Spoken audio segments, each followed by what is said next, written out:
රජතුමාගේ බාල සොහොයුරා උත්තේ රජතුමා විසින් ක්‍රිස්තු පූර්ව දෙවන සියවසේ තමයි මේ මිහිඳු මහා සෑය ඉදි කරලා තියෙන්නේ. මේ මිහිඳු මහා සෑය අපේ රටේ තියෙන මුල්ම දාගැබ් අතරින් එකක් විදිහටත් සැලකෙනවා. 1951 වසරේ ස්තූපය කළ කැණීම්වලදී කළු මැටියෙන් නිම කළ කරඬුවක් වගේම තවත් නොයෙකුත් දේ හමු වෙලා තියෙනවා. ඉතින් අපි මේ මිහිඳු මහ රහතන් වහන්සේගේ මිහිඳු සෑය වැඳ පුදා ගමු. මං ඔයාලට ඉස්සෙල්ලා කිව්වනේ මේ තියෙන ආරාධනා ගල කියලා. ඒ අනුබුදු මිහිඳු මහ රහතන් වහන්සේ ප්‍රථමයෙන්ම දේවානම්පියතිස්ස මහරජතුමාට තිස්ස යන නාමයෙන් ආමන්ත්‍රණය කළේ මෙන්න මේ ගල් පර්වතයේ කියලා සම්ප්‍රදායික විශ්වාසයක් තියෙනවා. මිහිඳු මහ රහතන් වහන්සේගේ මඟ පෙන්වීම අනුව සුමන සාමණේරයන් වහන්සේ විසින් දෙවියන්ට ධර්මයේ ශ්‍රවණය සඳහා මේ පර්වතයේ සිට ආරාධනා කරනු ලැබූ හේයින් තමයි ඒට ආරාධනා ගල කියලා නම යෙදුනේ. ඉතින් අපි ඔන්න ඔහොම ඉන්නකොට දන්නේම නැතුව රැ වුණා. ඔයාලා දකින්න ඇති කලින් වීඩියෝ එකේ අපි සෑයේ ඉන්න වෙලාවේ තමයි ආලෝක පූජාවත් සිද්ධ වුණේ. අපි ඒකටත් ඉඳලා ආපහු එන්න පිටත් උනේ අනුරාධපුර පැත්තට. ලොකෝ ට්‍රැෆික් එකක් තියෙනවා ළමයි. අපිට කොහොම හරි මිහින්තලේ ඉඳන් අනුරාධපුරට එන්නම පැය 2ක් 3ක් වගේ කාලයක් ගියා. මේ පොයේ දවසේ හින්දා ට්‍රැෆික් එක වැඩි. අපි දෙන්න බලන්නකෝ ඊළඟට කොහටද යන්නේ කියලා.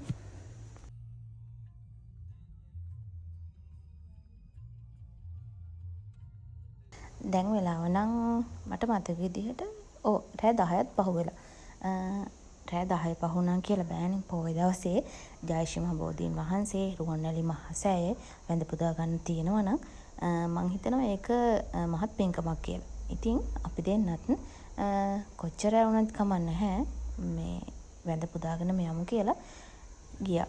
ඉතින් අපි දෙන්න මලුත් අරගෙන ඉස්සලම යන්න හදන්න ජයශ්‍රී මහ බෝධීන් වහන්සේ වැඳ පුදා ගන්න.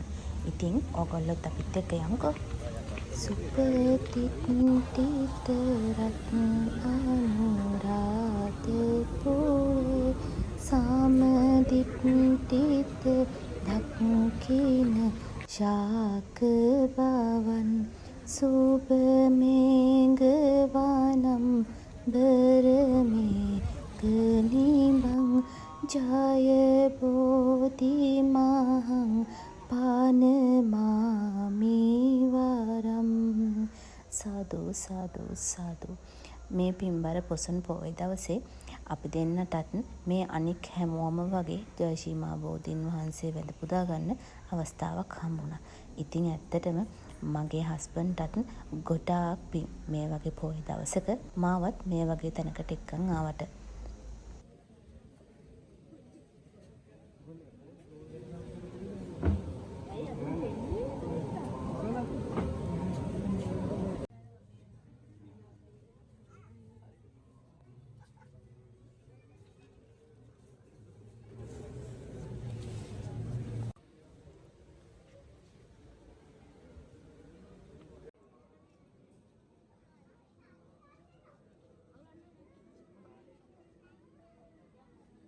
ඉතින් මේ පොසොන් පොයේ දවසේ ජයශ්‍රී මහ බෝධීන් වහන්සේ වන්දනාමාන කරන්න එන්න බැරි වුණු ඔයාලා හැමෝටම මේ පින මම අනුමෝදන් කරනවා. අපි දෙන්න ඊට පස්සේ ගියේ කොහොටද කියලා බලන්නකෝ. ඔව් අපි දෙන්න ගියේ රුවන්වැලි මහා සෑය වැඳ පුදා ගන්න. ඉතින් අපිත් එක්ක රුවන්වැලි මහා සෑය වැඳ පුදා ගන්න ඔයාලත් යමුකෝ.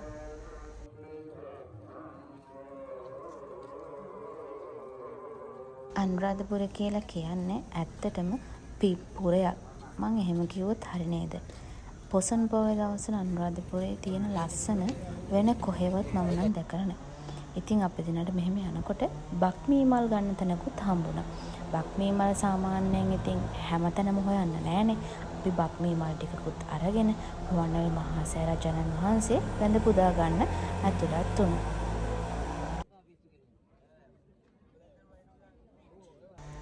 මේ ලස්සන මේ විදිහට දකින්නත් අපේ ඇස් පින් කරලා තියෙන්න ඕන නේද? මම නම් හිතන්නේ එහෙම තමයි. අපි එහෙන රුවන්වැලි මහා සෑය රජාණන් වහන්සේ වන්දනා කරගමු. සයන්සු යස්මින් සුගතස්ස ධාතු නිමාය රන්සුච්චල බුද්ධ රූපං ස්වර්ණමාලිතේ පතිත නාමං වන්දා මහන්තුප වරම් මහංගං. සාදු සාදු සාදු. මේ පින ඔයාලා හැමෝටමත් අනුමෝදන් වෙන්න කියලා මම එක සිතින් ප්‍රාර්ථනා කරනවා.